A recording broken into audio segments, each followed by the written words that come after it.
welcome to a day in the life of a cardiologist. I am on call, but not just on call. I am on call. I am doing my inpatient responsibilities for the next 7 days, which sometimes can be very stressful, just because it gives little time to have any life outside of medicine. Thankfully, we've made some changes to make the schedule a lot more adaptable and a lot better for everybody, for the fellows, for the attendings, for the APPs, for the hospital itself. So in this video, we're going to just be showing what a typical day will look like. Today is going to be an atypical day, actually. Sorry about that.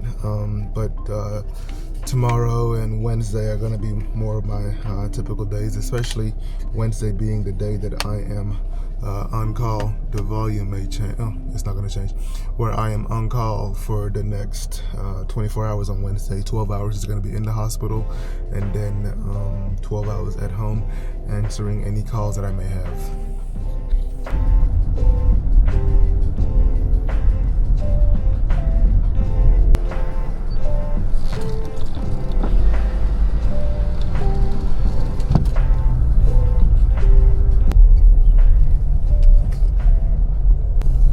Still sometimes come in pretty early because it's a saying that sometimes I have to tell myself, once a fellow, always a fellow, which is not true anymore, but I still have a bad habit of wanting to know everything about my patients. And just coming in early, that's the best way sometimes. So here we go.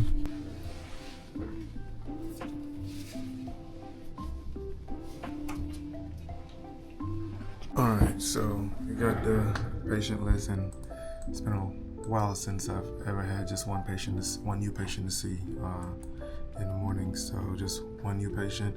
I think our list is 13, so it's going to be a good day. I'm pretty excited about this.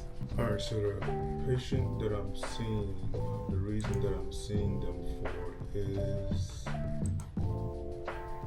chest pain, and they have history of CAD or coronary artery disease. So basically they want to make sure that the chest pain that they're having is not due to another atherosclerotic disease, heart disease. So working them up to see whether they need an echo, stress test, or sometimes even a heart catheterization. I think I also have one ultrasound of the heart echocardiogram to read, so I'm just going to read that and then go start seeing patients.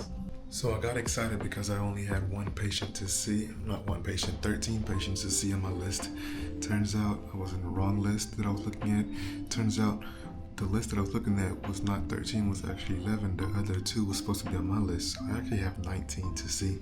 So I'm about to see these, and then, alright, so one of the cases that I was seeing was for someone who had an episode where they basically passed out, but they didn't have a pulse. So CPR was started.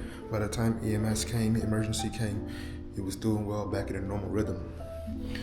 When we see something like this, we're very concerned that it was due to a cardiac arrest from an electrical issue, something like ventricular tachycardia. Most common cause of that is due to a blockage, a heart attack. So even though they're feeling well, we need to rule out potential blockage in their heart arteries. So we're going to have them seen by interventional cardiologists to get a left heart cath to make sure there's no blockage. If there's no blockage, we may have them see a rhythm specialist to see if they need further workup and recommendations, basically to make sure they don't need an ICD, a defibrillator. Yeah, I think I'm really going to like this new schedule because I was actually able to finish seeing all my patients in record time, and now I'm able to run some errands and then get a little bit of studying in, and mostly to get ready for the patients for tomorrow. Yeah, so the day actually went pretty amazing with the new schedule is with the inpatient rotation. I was able to see all my patients. We were able to talk about all our patients, but most importantly, I was able to clean up my outpatient charts, and I've not been able to do that while on call in the hospital for a long time. So we'll see how tomorrow is. Tomorrow's going to be a little bit of a harder day, being that I'm going to be rounding on patients, but also seeing some brand new patients from overnight and for the morning, afternoon till around 4 or 5 p.m. I'm super excited about this. The changes, there's good and bads to it. There's, you're always gonna find a bad to it, and usually it's just chaos the first few weeks, first few times while you're on this service. But I find that having a light day, a moderate day, and then an intense day makes it a lot doable versus just having moderate to intense days every single day. So we'll see how the rest of it is. And now I'm heading home to, man, I don't even know what I'm going to do at home now. And I'm pretty excited. But the little man is at home. Probably just going to play catch with him for a little bit and try to make sure that he stays on par to making it to first grade in the fall. So, oh man, I have no complaints right now. Probably do some studying, read up on some articles that I've been meaning to, and do some light personal reading for my own personal growth. I'm excited and can't wait to see what tomorrow holds.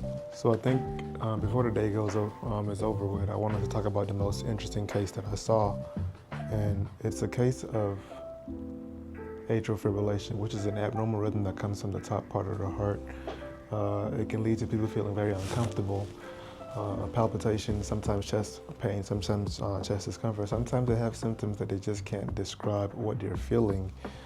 So the most important thing with this is if they have enough risk factors, they may need to be on a blood thinner such as Eliquis to prevent a stroke from happening.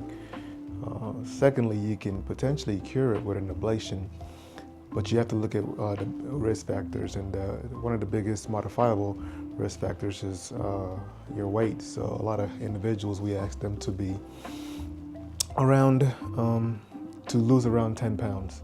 Not 10 pounds, 10% of their body weight. And there's been enough studies that weight loss is associated with less episodes and less frequencies of recurrent atrial fibrillation. What else? Sleep apnea. A lot of them have undiagnosed sleep apnea, which can make atrial fibrillation worse. So getting that treated and potentially utilizing a CPAP can be one of the things that we recommend for them. Getting enough sleep, watching their stress, watching other risk factors, high blood pressure, etc. Smoking is a huge risk factor, not just for that, but just for everything else, including lung cancer, head and neck cancers. And if you're doing all of these things, these negative things, it just makes it a lot worse in regards to your health, in regards to overall well-being, not just living long, but living a long, healthy, and happy life. So a lot of times the best way to treat something is potentially preventing it, and you prevent it through knowledge. So if you have this said disease, you can potentially educate other people to prevent them from developing it by showing what can happen if you do develop it. So this individual noticed the risk factors that they had, being their weight, and they've taken a lot of steps to treating themselves to prevent recurrent episodes. It's not perfect with some of the treatments, so that's why I was seeing them inpatient. So hopefully getting back into normal rhythm with a cardioversion, and then we look for long-lasting ways to prevent repeat hospitalizations. But once again, today was a pretty awesome day for my first day. Tomorrow is going to be my short call day, starting off with overnight admissions and any new admissions up until around 4 p.m. Typically it ends up extending upwards to 6 to 7 p.m. But the good thing is most of these patients I already know, so it won't be brand new for me. So I'm pretty excited about that. So much that I have enough time to get in a workout, and it's a lot of madness here. The Peloton bike, free weights, and this is what I use for my Les Mills body pump. Thinking about doing a body pump today, just a good 20-30 minutes. I did a class with my wife, and it kicked my butts. My legs was shaking like P. Diddy on trial. So the best way for me to prepare for it again is to just prep myself and keep getting after it. So Had a pretty good day, enough that I can actually get in a good workout and then prepare for the next day. What I'm actually going to do, if you guys want, is today was day 1 of 7, so I'm going to make this video, post it, but then make a collaborative video of all 7 days, just titled 7 Days on Call, something like that. A week in the life of a cardiologist on call. So hope you guys like it. If you guys have any questions regarding the life of a cardiologist, but not just a cardiologist, a father, a son, married to another physician who's an OBGYN, the hectic life that we have, leave it in the comments. Work out, fun with the kids, and then repeat tomorrow. Be blessed. Tomorrow's a crazy day because little man has basketball and swimming afterwards. Little girl has swimming, and then right after his swimming and her swimming is my swimming. Yes, I'm a 37-year-old man getting swimming lessons, and I love it. Oh! Go ahead. Stop.